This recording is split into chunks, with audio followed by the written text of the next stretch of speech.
And so it's time for the next installment in my Final Fantasy X Monster Arena series. The view count is getting progressively lower for every video I put up about FF10, so at this rate I predict 3 views max. But it's all good, I'm doing this for the love of the game. For this video I will be tackling the original creations, having beaten all the area and species creations in my previous videos, all so I can unlock Nemesis. Although Nemesis is technically an original creation, I won't be tackling him in this video, but rather the 7 other original creations before him, and once these super bosses have been toppled, only then will the option to face off against Nemesis become available. Oh, I can hardly wait. Now, the area creations were way tougher than anything in the base game, but with even half decent stats and a vague strategy, they're pretty damn conquerable. And indeed I took them all out with relative ease a couple of videos ago. Then I had the species creations, which were a great deal harder than the area creations, causing way more party wipes, requiring equipment optimization and necessitating some fairly significant grinding to take down some of the tougher ones. Let's just say I never want to see another jumbo flan. Now, however, we're on to the original creations, and the upward trend in difficulty holds true, because these monsters are no joke. The stats of these monsters are some of the highest in the game, and although some species creations absolutely required strategy, this is even more the case for today's monsters. Another feature of the original creations is that they're all modelled after bosses from the story, except with some really cool reskins, whereas for the area and species creations, they just directly copy and pasted normal enemy models from other parts of the game. Although I'd improved my party stats a bunch to stand a chance against the species creations, they were still nothing special. But before I ran away and started grinding at the Omega Ruins, I thought I would be remiss if I didn't at least make an attempt at fighting an original creation monster first. And so I said fuck it, why not? And went in for a round with the first monster on the list, the Earth Eater. The Earth Eater is modelled after the mean old Chocobo Eater first fought on Mi'ihen High Road much earlier in the game. It has a whopping 1.3 million HP, decent strength and massive defense stats. I kicked off the fight with a miracle drink from Riku so as to guarantee critical hits for everyone, but as I soon found out, this was somewhat moot, because the Earth Eater will counter every attack with Megaton Punch, causing instant death to its target. As I also discovered, even with critical hits I was doing some pretty piss poor damage. And really, at this point I should be dealing significantly more damage to enemies, because 20 to 30k per hit just doesn't cut it anymore. Although the Earth Eater's counter was quite literally very deadly, all it really did was slow down the fight, because Auto Phoenix meant that any downed party member would be instantly revived, so no sweat. Also, although it seemed like I'd been doing some pretty paltry damage throughout the whole fight, I discovered that after doing about 100,000 damage to the Earth Eater, the clumsy bastard topples onto his back, and all of a sudden I was doing way more damage per hit. Of course, it still had a counter up its sleeve here, unleashing a flare in response to every attack, but again, this just was not an issue thanks to Auto Phoenix. I unleashed a Blitz Ace on the poor sod, expecting some big numbers, but no. It was only doing about 2k a hit, which sucks, so some room for improvement there for sure. And honestly, I've pretty much covered all the tricks that the Earth Eater ended up having at its disposal, because to my surprise, I ended up nailing this fight. Due to its counters only hitting single targets, there was never any real threat, regardless of how much damage it actually did per attack. Although I knew they sure as hell weren't all going to be this easy, the Earth Eater made for a very promising start, because a basic strategy and decent equipment meant that I was able to overcome its stats. Unfortunately, however, the next monster would not be quite so straightforward. The Greater Sphere is of course modelled after the Spheromorph boss fought in Macalania Woods and boasts an impressive 1.5 million HP. Like the Earth Eater, the Greater Sphere is only too fond of utilising counterattacks, but here they hit everyone, not just one target, instantly posing a way bigger problem. Anytime the sphere is hit with an overdrive, it'll counter with hydraulic press, doing exactly 15/16 of everyone's max HP, although this can be mitigated somewhat with protect. Hit it with a regular attack though, which is my bread and butter, and it'll counter with the strongest black magic in the game, Ultima. Now this is a problem, because even with Shell this was doing about 11,000 damage to everyone, in part due to everyone having some pretty shitty magic defense stats. And so, having gotten absolutely wrecked, I decided that now would be a good time to start leveling my shit up. I'll say now I did a lot of leveling up throughout this video, and my stats by the end of the whole saga will look very different to how they looked at the start. Just before I started grinding properly though, I'd noticed that my stock of healing waters was running rather low, and this had to be fixed. Healing waters are an extremely useful item, restoring 9,999 HP to all 3 party members. Only issue was that they're rather rare, and also I go through rather a lot of them, but thankfully you can bribe Anaconda enemies for a decent bag of them at a time, and so I did that a few times until my stock of healing waters was looking way more healthy. Next task was to raise my damn magic defense stats, because if I was going to be repeatedly hit with Ultima, then I wanted everyone to be able to comfortably survive it with HP to spare. Thus I had to start farming for magic defense spheres.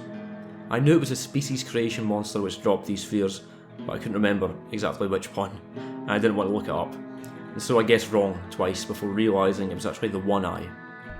Luckily, this is one of the easiest creations in the whole arena, and I could easily take it down with just 2 or 3 attacks. Furthermore, as with any monster in the game, if the finishing blow is an overkill, then you get double item drops, meaning that it wouldn't take long to get a decent number of magic defense spheres. The best strat for improving your party stats with spheres like these is just to have everyone move to roughly the same place on the sphere grid, convert empty nodes into stat nodes with the sphere of your choosing, and then power everyone up at once with the corresponding power, speed or mana spheres, and indeed that was what I did. After upping my magic defense a bit, I decided to take another crack at the greater sphere, but as I quickly realised, my magic defense stat still wasn't anywhere near what it needed to be for me to be able to stand a chance against it, and so I went back to levelling my shit up. After returning again, I made sure everyone had Shell, went in for an attack, and then anxiously waited to see how much damage Ultima was now doing against everyone. It still wrecked my party, but to a lesser degree than before, and Orin even managed to survive it. But I knew that it would be a bit of a marathon if I were to fight it with these stats, and so once again I raised everyone's magic defense just another little bit and returned for the last time to the greater sphere. Now Ultimate was way less dangerous. It still took off a decent chunk, especially if someone did not have Shell, but it was no longer a fight ender. I did have to make sure that everyone was nearly constantly at full health throughout the whole fight to make sure that everyone was always surviving, and this fight did take a good 8 to 10 minutes, but eventually the final hit came. It gave me great satisfaction to see the greater sphere's wobbly death throes as it dripped to the ground and then faded out of existence. The third monster on the list was Catastrophe, modelled after the Sin-Spawn boss fought near the Kilika Temple. Although the previous 2 creations had well over 1 million HP each, Catastrophe is the first monster here which has well over 2 million. Definitely an indication of things to come, by the way. Just like the boss this monster is based on, it'll stay within its gross shell until it loses about 20% of its HP. For the most part, I was able to get in loads of easy damage here due to the Catastrophe's low agility, but when it did get a turn, it hit the whole party with Psy, doing moderate damage but also inflicting some unpleasant status ailments. It was situations like these where Riku's ribbon ability on her armour came in super handy, because although she was still susceptible to curse, nothing else could touch her. And so I used her to heal Tidus and Orin of Confuse and Poison. Once the monster came out of its shell, I was expecting the real challenge to begin, but thankfully there was little challenge at all. At one point it used Toxic Spray for some low damage to Orin, which was a non-issue at this point. Also, the Catastrophe can use Demi too, which is kind of baffling for such an endgame opponent. I mean, for a start, Demi literally cannot kill you, and due to the monster's low agility, healing up afterwards was just no issue either. Its one truly deadly attack was 100 Thorns, and this attack did well in excess of everyone's max HP. The only thing that saved me here was that everyone had auto life, thanks to Hyper Mighty G. Catastrophe turned out to be a pretty straightforward boss, and only took me a single try, but it also marked the end of the easier original creations, because everything from here on was way more formidable. The Thuban is based off the Sanctuary Keeper boss fought near the summit of Mount Gagazet. It also has a massive 3 million HP, as well as decent strength and really high magic stats. Now, like many of the more challenging enemies in the game, the Thuban will counter every one of your attacks, specifically in this case with Condemn. But unlike say the Earth Eater, which has single target counters, Condemn hits every party member, does big damage, and worst of all, dispels any positive status effects. Thankfully, status effects customised onto armour cannot be dispelled, and so I was all good with things like auto haste and auto protect, but Hyper Mighty G was pretty much useless in this fight, because Shell and auto life would be instantly dispelled whenever everyone got walloped by Condemn, which happens a lot by the way. I died pretty quickly on my first attempt, and this told me two things. I needed to upgrade my defense to be able to consistently tank Condemn, and I needed to upgrade my strength so that each hit was worth it, and indeed, this is what I did. I spent a bunch of time farming defense spheres from the tank hit, strength spheres from the Juggernaut, and I even got a hold of a few agility spheres from the Fenrir. In order to facilitate all this moving around on the sphere grid, I had to spend some time in the Omega runes, just to get enough levels for everyone. And I even had to fight Kotos a couple of times, just so that I can use a sphere distiller on him to get a load of power spheres. Throughout most of the game you'll actually have more than enough of the basic sphere types, but once you start grinding stats for real, they can run low really quickly. Eventually, after a lot of grinding and leveling, I decided I was about ready, and so I went in for round 2.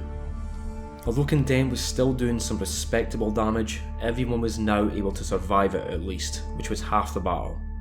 Thus, a lot of the fight was me attacking, getting hit by Condemn, tossing a healing water, and then repeating. Of course, the Thuban had some other tricks, and these were also no joke.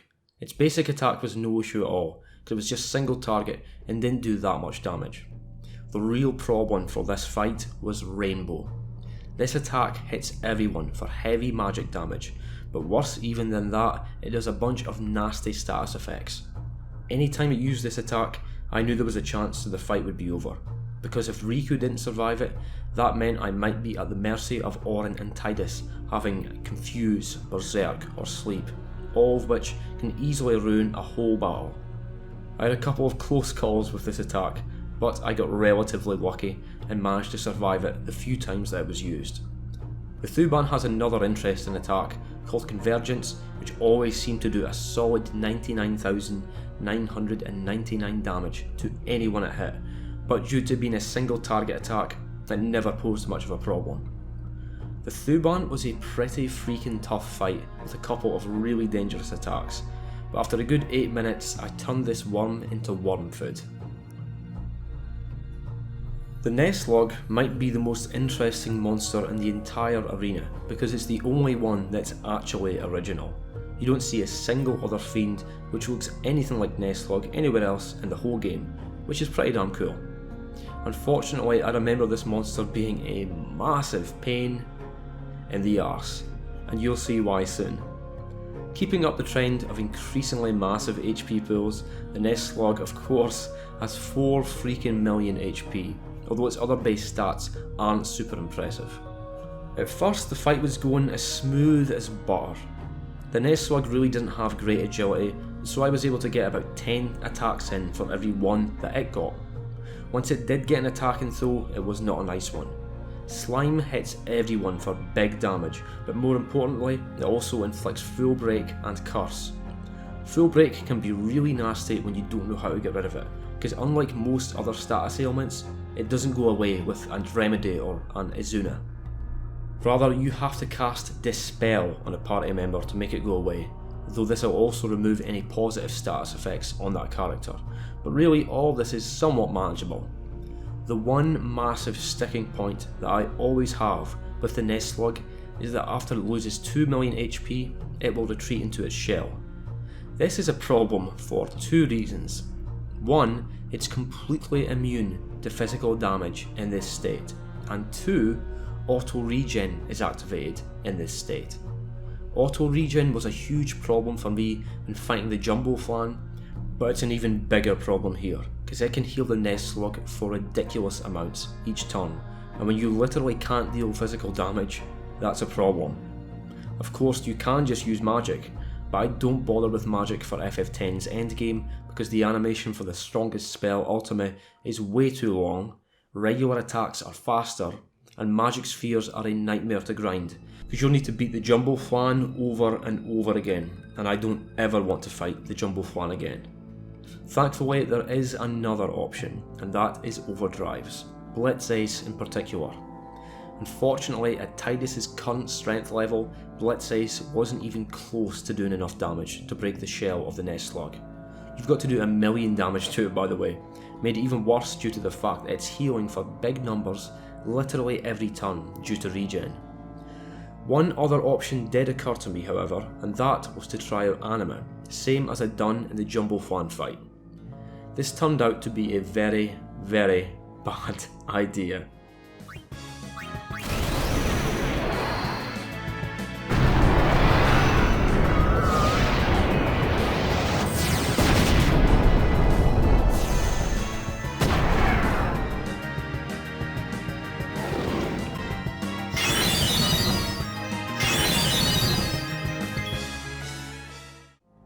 So as you saw, Oblivion did some crazy good damage, well over 500,000, great!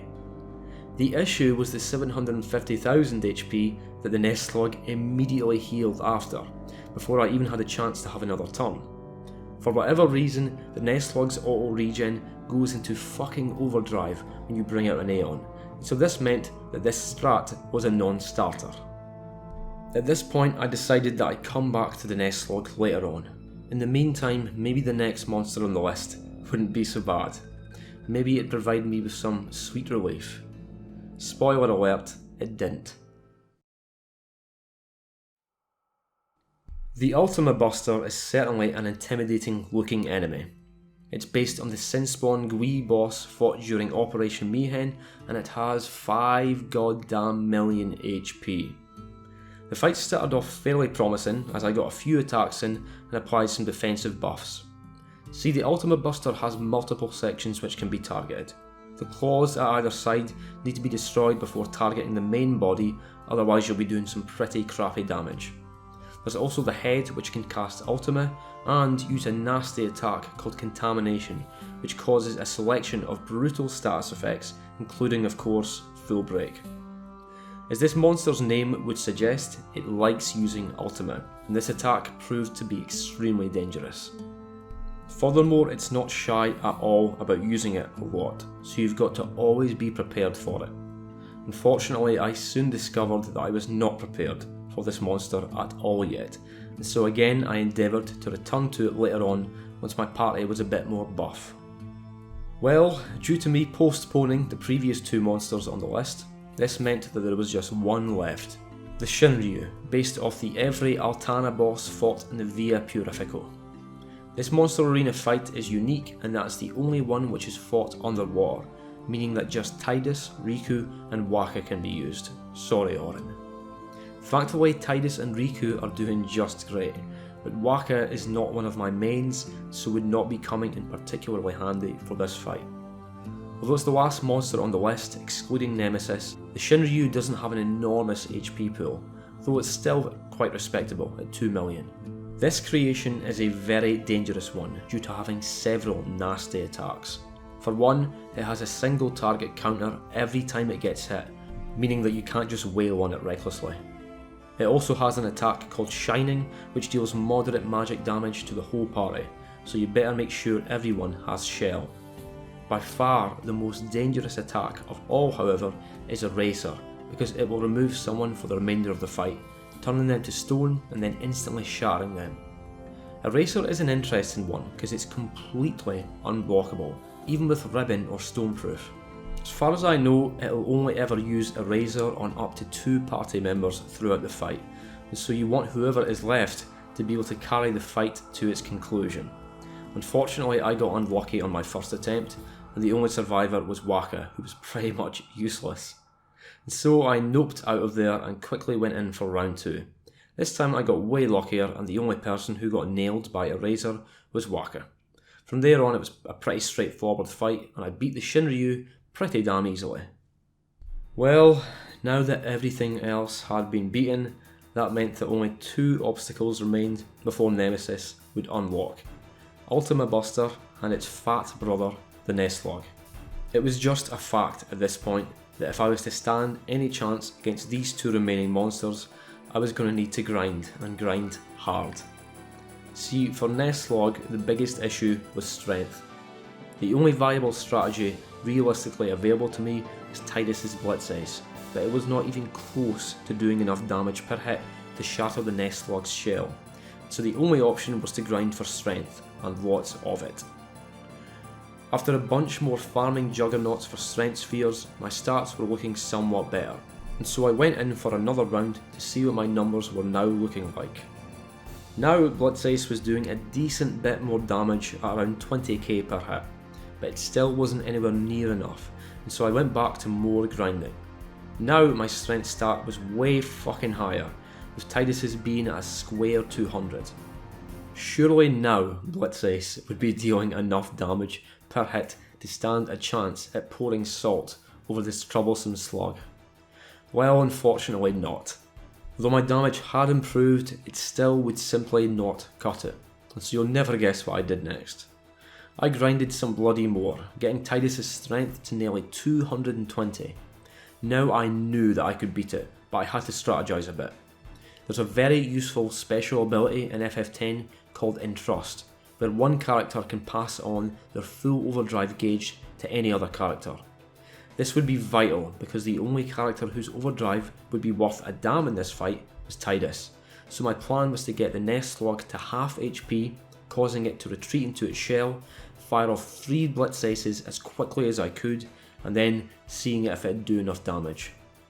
This was a bit annoying to actually do because overdrives are quite slow compared to other commands. Thus, after each Blitz Ace I had to wait a few more turns than I'd like before Tidus would get another turn. All the while, Nest-Slug healed up for big numbers every turn. But to my delight, after the finishing shot from the 3rd Blitz Ace, I had destroyed the shell, finally, and all it took was for me to nearly max out Tidus's fucking strength stat. Now that its shell was broke, the rest of the fight was a cakewalk, and after a few more attacks, it finally went down, meaning that only one more grotesque monster arena creation stood in my way. Let the final showdown begin.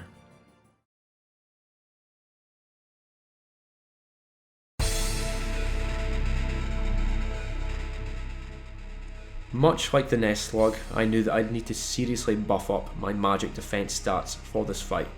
My strength and defense were pretty much fine, but the one kick in the nuts I still just could not withstand was Ultima. Thus I did a whole lot more grinding at the Omega Ruins, and then repeatedly smashed one eye for tons more magic defense spheres, and to the point where my magic defense stats were not too far off my strength stat. Finally, I was now confident that I could comfortably survive Ultima for long enough to whittle down the Ultima Buster's terrifying 5 million HP. Even with everyone having shell, Ultima was still doing some really respectable damage, but as long as I healed everyone up after being hit, I was able to survive it pretty damn comfortably. The arms were really easy to deal with and went down in a single hit, but the head was far more problematic because I didn't actually have any attacks that could hit it. Waka is the only one who can hit distant targets with his physical attacks, but he was not one of my main party members, and due to me not being a magic user, I just had to leave the head alive throughout the whole fight. All the Ultima Buster's attacks are dangerous, and even its regular physical attack meant certain death for whoever was on the receiving end of it. The one mercy with this monster at least is that it has no counter-attacks, although it somewhat makes up for it with having quite a respectable agility stat. This was a long fight, I certainly had to stay alert the whole time, but as long as I kept my cool and made sure everyone always had shell cast on them, I knew I had it in the bag. And after a good 10.5 minutes, I finished off the Ultima Buster in spectacular fashion with a Blitz Ace. About damn time.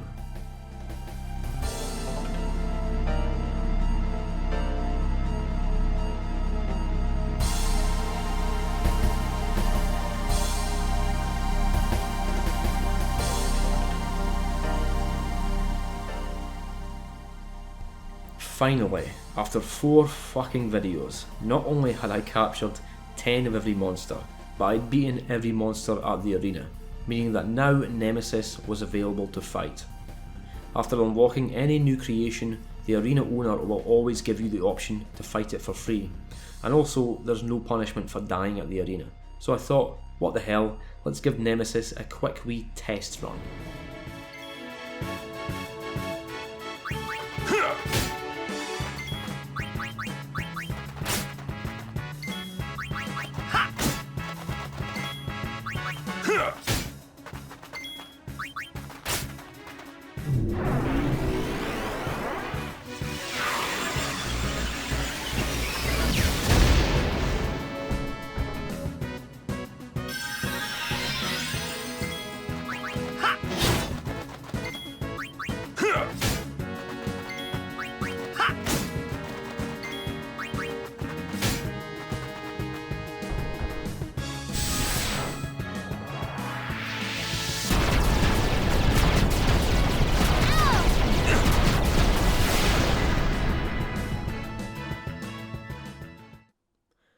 Ugh, couldn't even last a full minute, that's what she said.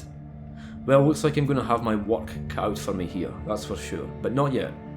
Before taking on Nemesis for real, I have other ambitions, because I haven't even touched the Dark Aeons in this playthrough. But until then, as always, cheers for watching and cheerio.